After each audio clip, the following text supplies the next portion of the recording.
Hello दोस्तों, नमस्कार। Welcome back my YouTube channel R S Kishore vlogs.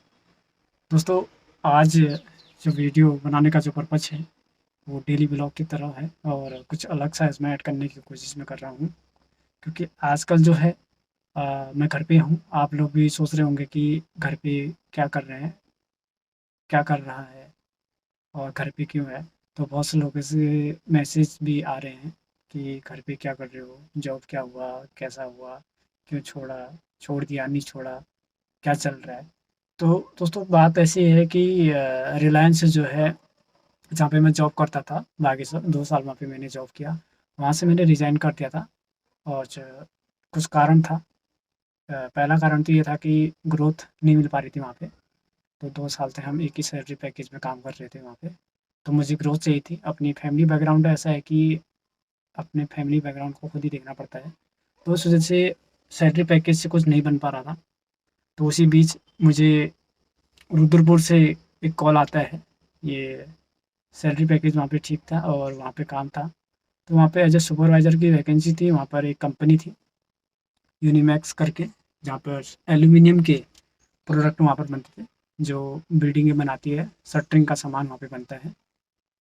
तो वहाँ पे सुपरवाइज़र की वैकेंसी थी, तो वहाँ पे मैं गया और वहाँ पे रहना खाना मेरा फ्री था कंपनी की ओर से। और तो इत्तेफाक से 1 महीना ऑलमोस्ट हुआ ही था मुझे। जून का टाइम था तो दोस्तों वहाँ पे। तो मुझे पता चलता है कि मेरा जो पेपर है सेकंड ईयर ओपन यूनिवर्सिटी से, मेरा सेकंड ईयर चल रहा है, कॉलेज मेरा बीच में छोड़ दिया था। तो कॉलेज छोड़ने की वजह से वहाँ पर मैंने ओपन यूनिवर्सिटी से सेकंड ईयर डाला था, उसके पेपर होने वाले हैं नेक्स्ट अगस्त से। तो दोस्तों, वहाँ पर मुझे घर आना पड़ा अचानक। और आपको पता ही है जो पेपर चलता है 1 मंथ से भी आगे चलता है, लंबा इसका गैपिंग होती है। तो किसी भी कंपनी में हो इतनी लंबी छुट्टी नहीं मिल पाती है। फिर भी मैंने वहाँ पर से आया था। तो सोचा था कि मैं जल्दी लौट आऊँगा ये बोल के, क्योंकि वहाँ पे छुट्टी नहीं मिल रही थी। तो उस वज़ह से मेरे को छुट्टी मिली। जैसे 1 अगस्त को मेरा पहला पेपर था और मैं यहाँ पे घर पे आया। 15-16 अगस्त को मेरे को कॉल आता है कि दोबारा आप आ जाइए। और मेरा पेपर था 7 सितंबर तक और मुझे 16 अगस्त को बुला रहे थे कॉल करके। तो मैंने बोला तो मेरे पेपर और बचे हुए हैं, तो मैं इसके बाद ही आ पाऊँगा। तो उनका कहना भी था कि क्या है, एक सुपरवाइज़र की वैकेंसी वहाँ पे थी, तो सुपरवाइज़र का काम कोई और भी नहीं कर सकता है। क्योंकि एक मेंबर के अंदर, सदस्य ग्रुप के अंदर होता तो कोई और भी मेरा काम कर सकता था। गाड़ी लोडिंग करनी है, गाड़ी अनलोडिंग कराना है लेबरों से, उस टाइप का काम वहाँ पे था मेरा। और कंपनी की तरफ से कंपनी के अंदर ही रहना, खाना सब वही था तीनों टाइम। और तो वो अच्छा चल रहा था, ठीक चल रहा था लाइफ़ में। हर किसी के लाइफ़ में ऊपर-नीचे पड़ाव आते रहते हैं, इन पड़ावों को भी हमको पार करना होता है। तो इसी परेशानी में मैं आजकल घर पे हूँ, तो इसलिए डेली व्लॉग डाल रहा हूँ और मैं भी आजकल बहुत ज़्यादा परेशान हूँ। तो वो जॉब छोड़ने का कारण यही है कि गैपिंग लंबी थी, पेपर मेन ज़रूरी था सेकंड ईयर का, क्योंकि ग्रेजुएशन ज़रूरी है।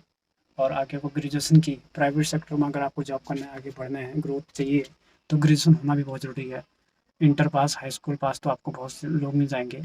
एज़ अ सुपरवाइज़र और टीम लीडर आप किसी भी कंपनी में, किसी भी सेक्टर में इंटर पास के थ्रू कर सकते हैं, वो मिल जाती है। लेकिन आपको उससे भी ऊपर जाना है, उससे ऊपर लेवल अचीव करना है या ग्रोथ चाहिए, तो उसके लिए ग्रेजुएशन बहुत इम्पोर्टेंट है। इसलिए मैंने कहा कि मैं इसके बाद ही आ पाऊँगा, तो इस वजह से उन्होंने दूसरा लड़का कोई हायर कर दिया था। तो मैं ऐसा नहीं कहूँगा कि कंपनी की गलती है। तो मुझे भी अचानक पता चला कि मेरे पेपर है, नहीं तो मैं उत्तराखंड ओपन यूनिवर्सिटी से मेरा पेपर था, तो बागेश्वर से, तो मैं सेंटर चेंज कर पाता। तो मुझे लेट पता चला और लेट भी ऐसा पता चला कि जुलाई में पता चला और अचानक उसके बाद घर आना पड़ा मुझे। तो इस वजह से वो जॉब मेरी छूटी। तो दोस्तों, ये जॉब, ये बताने का पर्पज़ मेरा इतना ही है कि बहुत से लोगों का सवाल है, बहुत से लोगों के क्वेश्चन है, बहुत से लोग कॉल करके पूछते हैं, बहुत से लोग मैसेज करते हैं व्हाट्सएप में कि कमल, क्या कर रहे हो? घर पे ही हो आजकल, डेली ब्लॉग बना रहे हो, क्या चल रहा है? तो दोस्तों, इसलिए आपको जवाब नहीं दे पा रहा हूँ कि उन सवालों को सुन के फिर वही बात याद आती है कि टेंशन हो जाता है, परेशानी होती है। हमें भी इतनी परेशान हो रहा हूँ, मैं भी घर पे ही हूँ, तो इस वज़ह से बता नहीं पाता हूँ। तो ये ब्लॉग के माध्यम से आपको बता रहा हूँ कि क्या संघर्ष है, क्या चल रहा है मेरे लाइफ़ में। अभी जॉब सर्च भी चल रहा है, बहुत सी जगह जॉब साइट में है, naukri.com है और जो भी मेरे कलीग्स हैं और मेरी पहचान के हैं, सभी को कॉल कर रहा हूँ और नेक्स्ट जॉब की तैयारी कर रहा हूँ क्योंकि पेपर ऑलमोस्ट ख़त्म हो चुके हैं।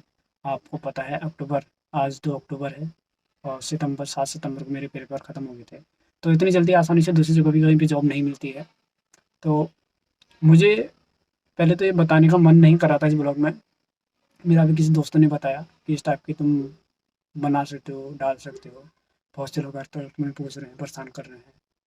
तो होता ही है दोस्तों, क्योंकि ये बैकफुट में होने वाला जो संघर्ष है ना, इसको कोई नहीं देखता है। मेरा ब्लॉग, डेली ब्लॉग, अब मैंने सोचा कि घर में अगर रह ही रहा हूँ तो डेली ब्लॉग क्यों ना मैं डेली ब्लॉग बनाऊँ, क्योंकि यूट्यूब को तो ग्रो करना ही है मैंने। यूट्यूब के सब्सक्राइबर बढ़ाने हैं, वॉच टाइम बढ़ाना है, तो इसलिए मैं डेली ब्लॉग बना रहा हूँ घर पे क्या कर रहा हूँ। अब सारी चीज़ें दिखा नहीं सकता हूँ, तो इस वजह से जितना मैं दिखाना चाहता हूँ या दिखा पा रहा हूँ, उतना मैं आप लोगों को दिखा दिखा लेता हूँ। तो और घूमने का जो बात है, जैसे इधर-उधर घूमने का डेली ब्लॉग, बहुत से लोग कह रहे हैं कि थोड़ा इधर-उधर जाओ, इधर-उधर की ब्लॉग बनाओ, हमें भी अच्छा लगेगा। तो अब जॉब नहीं है तो पैसा नहीं है, पैसा नहीं है तो बाइक में, आप समझ सकते हैं। तो इतने बारीकी में बता नहीं सकता हूँ इस चीज़ को, आप खुद ही समझदार हैं। तो इस वजह से दोस्तों अभी घर पे हूँ और बहुत जल्द बाहर को अगर जॉब वॉब की कहीं पे आती है वैकेंसी, वहाँ पे जाने जाके फिर वहाँ पे भी मेरा यही रहेगा रूटीन, डेली ब्लॉग रहेगा। कैसे मैं वहाँ पर खाना बना रहा हूँ, कैसे रूम ले रहे हैं, कैसे जॉब कर रहे हैं और कहाँ-कहाँ जा रहे हैं घूमने। तो ये डेली ब्लॉग का जो सिलसिला है, ये भगवान की कृपा से, ईश्वर की कृपा से कभी थमेगा नहीं। तो ये डेली रहेगा, भले ही मैं एक दिन का 1 minute, 2 minute, 3 minute, 4 minute, 5 minute की वीडियो ही क्यों ना डालूँ, और ये चलता रहेगा सिलसिला। और फ्यूचर में और भी अच्छी ब्लॉग्स मैं आपके सम्मुख लेके आऊँगा। तो दोस्तों यही है आज का ब्लॉग जो है, ये सोच रहा हूँ और कुछ दिखाऊँ नहीं इसमें, क्योंकि ये लंबा हो जाएगा। आज ही दिखा दूँगा, ऊपर देख लेना आप, यहाँ पे ऐड कर दूँगा ऑफ़र लेटर, और जो रुद्रपुर में मैं जॉब कर रहा था उसका भी ऑफ़र लेटर मैं दिखा दूँगा यहाँ पे, स्क्रीन पे आप देख लेना। तो किस डेट की, किस टाइम में मेरे को वो जॉब मिली थी, क्या सैलरी पैकेज था वहाँ पे, तो वो दिखा दूँगा। और रिलायंस में तो 8,000 से स्टार्टिंग सैलरी थी हमारी, और जो रुद्रपुर में था वहाँ पे 15,000 की सैलरी मिली थी मंथली, और रहना-खाना वहाँ पे कंपनी की तरफ से था। तो वो भी डॉक्यूमेंट से मेरे को कॉल आया था, वहाँ पे मैंने अपना रिज़्यूम सबमिट किया था, अपना एक्सपीरियंस जो मेरा जॉब का है आज तक का, वो डाला हुआ था, और क्या-क्या मेरे पास नॉलेज है, क्या-क्या मैं कर सकता हूँ कंपनी के लिए, वो चीज़ें डाली थी। और ऑनलाइन मेरा इंटरव्यू हुआ, उसी के बेस में मेरा सिलेक्शन होता है। उसके बाद मैंने ये जॉब छोड़ी। और भी कारण है ये जॉब छोड़ने का, लेकिन वो चीज़ें, सब चीज़ें एक ओपन पब्लिक में बताना ज़रूरी नहीं होता है, और समझ सकते हैं आप लोग, ग्रोथ भी है और चीज़ भी है, वो तो हर जगह होता ही है ना? तो वो चीज़ बता नहीं सकता हूँ। और भी कारण हैं, 2 कारणों की वजह से ये जॉब छोड़ा मैंने रिलायंस का, क्योंकि घर के नज़दीक कौन छोड़ना चाहता है जॉब? आप लोग भी जानते ही हैं, घर के नज़दीक आदमी 8,000 कमाता है तो बाहर का 16,000 के बराबर होता है। लेकिन जो जॉब मुझे मिली वो इस होता है क्या कि अगर इंसान अच्छा काम करता है तो उसको कहीं न कहीं जॉब मिलता ही है, तो वही चीज़ है। तो यहाँ पे मेरे को अच्छा नहीं लगा, माहौल थोड़ा सही नहीं था, और सीनियर्स जो है हमारे, मैनेजमेंट लेवल अच्छा नहीं था। इस वजह से ये जॉब छोड़ना पड़ा मुझे, क्योंकि हम ईमानदारी से अगर कहीं पे काम करते हैं ना, वहाँ पे अगर आपकी इज़्ज़त नहीं होती है, यानी कि आपको उतना मान्यता नहीं दी जा रही है, तो वहाँ से निकल जाओ। कहते हैं कि जिस स्थान पे आपकी इज़्ज़त ही नहीं है, उस स्थान पे रहने का मतलब ही क्या बनता है? तो उससे वहाँ से निकल के दूसरी जगह चले जाओ, तो वहाँ तो इज़्ज़त मिलेगी ना तुम्हें, क्योंकि आप अपने वर्क को, अपने काम को एक ईमानदारी से अपना 100% दे रहे हैं।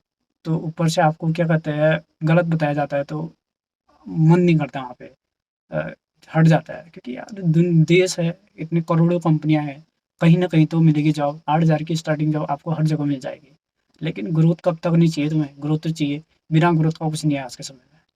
महंगाई बढ़ रही है और जॉब तो चाहिए चाहिए, अच्छी खासी जॉब चाहिए। 8,000 की जॉब में आज इंसान क्या कर लेगा आज के समय में? कुछ नहीं, अपने ही खर्चे मैनेज नहीं कर सकता है, फैमिली का तो बहुत दूर की बात है। तो बहुत से लोगों को पता भी होगा कि मम्मी पापा मेरे क्या करते हैं। मम्मी 60 प्लस एज की है, पापा 70 प्लस एज के है, 70-75 हो गया है। पापा तो कुछ कर नहीं सकते हैं, बस एक ही उनको दोनों को पेंशन मिलती है, वृद्धा पेंशन जिसको कहते हैं, ओल्ड पेंशन। तो उसी से घर का थोड़ा बहुत खर्चा चलता है। बाकी एक छोटी बहन है, बाकी 2 बड़े भैया हैं, उन लोगों की शादी हो गई, वो अलग रहते हैं। अच्छी बात है, और क्या कहते हैं, क्योंकि अब एकजुट रहते हैं, जॉइंट फैमिली रहती है, तो फिर परिवार और बड़ा रहता है। तो वैसे ठीक है, और अगर मैं लगातार जॉब करता तो फिर उसके बाद घर में ज़्यादा दिक्कत परेशानी नहीं आती है, तो क्योंकि सैलरी से अच्छा खासा मैनेज हो जाता है। तो अभी परेशानी है, थोड़ा टेंशन है, सोचता ज़्यादा हूँ, और आपको शक्ल दिखती है कितना ज़्यादा दुबला-पतला हूँ। तो ये अपने ही बारे में एक छोटा-सा ब्लॉग था दोस्तों। अगर आपको प्रॉब्लम या बोरिंग नहीं हुई तो अच्छा लाइक कर देना, शेयर कर देना, सब्सक्राइब कर देना। Thank you, thanks for watching. कल मिलते हैं एक अच्छे नए ब्लॉग के साथ। कल अष्टमी है और बागेश्वर का दीप प्रज्वलित आपको दिखाया जाएगा और माता रानी का दर्शन कराया जाएगा। Thank you, thanks for watching, bye. दोस्तों एक चीज़ और ऐड करना था, एक कंसर्न था कि रिलायंस जो कंपनी है उससे मुझे कोई प्रॉब्लम या शिकायत नहीं है कंपनी से, क्योंकि अपनी ग्रोथ के लिए, अपनी ही प्रॉब्लम के लिए वहाँ पर कंपनी छोड़ा और बाकी मैनेजमेंट लेवल की वजह से। और एज ए कैशियर मैंने वहाँ पर ज्वाइन किया था। मेरा इंटरव्यू हुआ था यहीं बागेश्वर में और ऑफलाइन ही इंटरव्यू हुआ था उसमें।